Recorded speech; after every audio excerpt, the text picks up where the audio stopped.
Saheed Osupa mà ti sọ àṣírí bó ṣe máa ń gba ìmísí fún àwọn orin tó máa ń kọ. Ọ̀pọ̀ èèyàn náà ló mọ Saheed Osupa gẹ́gẹ́ bí ọba orin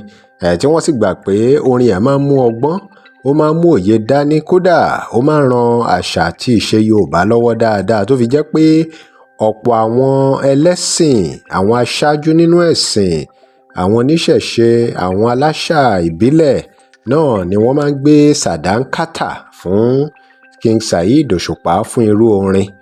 tó máa ń wà jáde, tó máa ń kọ dáadáa. Àwọn olórin oríṣiríṣi náà ló kúkú wà tí gbogbo wọn sì ní oríṣiríṣi ọ̀nà tí wọ́n fi máa ń gba ìmísí láti kọrin. Ṣùgbọ́n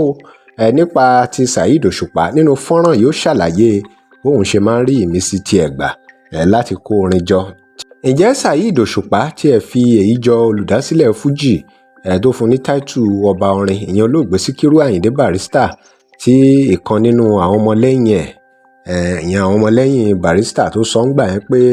nígbà míì wà gan olóògbé Barrister pé àwọn ò kí ń rehearse, tó jẹ́ pé àwọn á kàn wọ studio tó túmọ̀ sí ọgbọ́n àti agbára orin tí Ọlọ́run fi jogún fún Barrister. Ẹ̀yin tẹ́ ẹ jẹ́ olólùfẹ́ orin Saheed Osupa tó sì máa ń yà yín lẹ́nu bí Osupa ṣe máa ń gbórin ẹ̀ jáde, tórin ẹ̀ tí ó máa ń dùn mọ̀ràn létí yín, tórin ẹ̀ sì máa ń kó ọgbọ́n dání, tó máa ń fa ìmọ̀ lọ́wọ́. Osupa ti wá tú àṣírí bó ṣe ń gba ìmísí láti kọrin, àbí bóyá ẹ̀yin tí ẹ fẹ́ máa kọrin bíi Saheed Osupa ni. Àṣírí ńlá rèé fún gbogbo ẹni tó fẹ́ dàbí Saheed Osupa, tó fẹ́ máa kọrin, tó fẹ́ mọ̀ nípa bí Saheed ṣe ń ní ìmísí láti kọrin, tó sì jẹ́ pé orin náà gbọ́ngbọ́n á sì máa kán sí.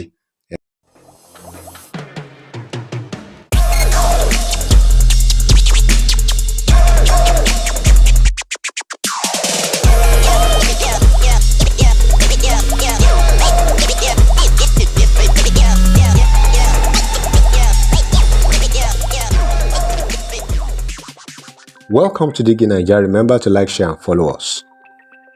Láti rí nǹkan tí mo fẹ́ lò láti fi sọ̀rọ̀ ń bẹ̀ máa tẹ́tí sí máa gbọ́ dáadáa, so àwọn kan yẹn ló bí gbọ́ àwọn nǹkan orin tí máa ń kọ yẹn, but mi máa ń wá bí inspiration, ó máa bí message, ó máa wá bí message, máa fún mi ní diagram nǹkan tí mo fẹ́ ṣe yẹn, máa ṣe máa wá nǹkan tí máa fi tí máa gbé pọ̀ tó máa di nǹkan yẹn, tó máa di picture yẹn, like orin kan tí mo kọ pé ṣẹta pé ayé pọ́nrán wọn má bò sí níṣẹ́ o torí pé wọ́n fẹ́ gbọ̀nà burú là o, ọ̀pọ̀ máa mọ pé ìgbẹ̀yìn kan wà o, ayé pọ́nrán wọn má bò sí níṣẹ́ o torí pé wọ́n fẹ́ gbọ̀nà burú là o, ọ̀pọ̀ máa gbà pé ìgbẹ̀yìn kan wà o. Orin yẹn mo ti envision ẹ̀, ó ti wá bí message, ṣùgbọ́n mi ò tí ì rí tò pọ̀ tán, kò tí ì fún mi ní tí mo fẹ́. Even before kí n tó ṣe rẹ́kọ̀dì tó wáyé, ìgbà yẹn mo kọ́ ṣe tested, trusted and guaranteed. Wọ́n àkọ́kọ́ èyí tó kọ́kọ́ wá nínú ẹ̀ mo sọ́dọ̀ ni mo fi kọ́ pé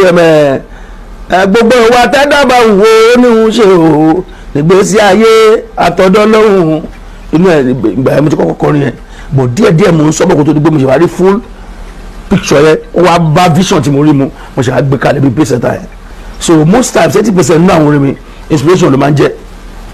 àbí kó jẹ́ pé wá bí message tí máa padà wá sọ pé ok n tẹ́ fẹ́ kí n ṣe rí máa gbélé bó ṣe fẹ́ kí n ṣe. Drop your comment. Remember to like, share and follow us. Thanks for watching.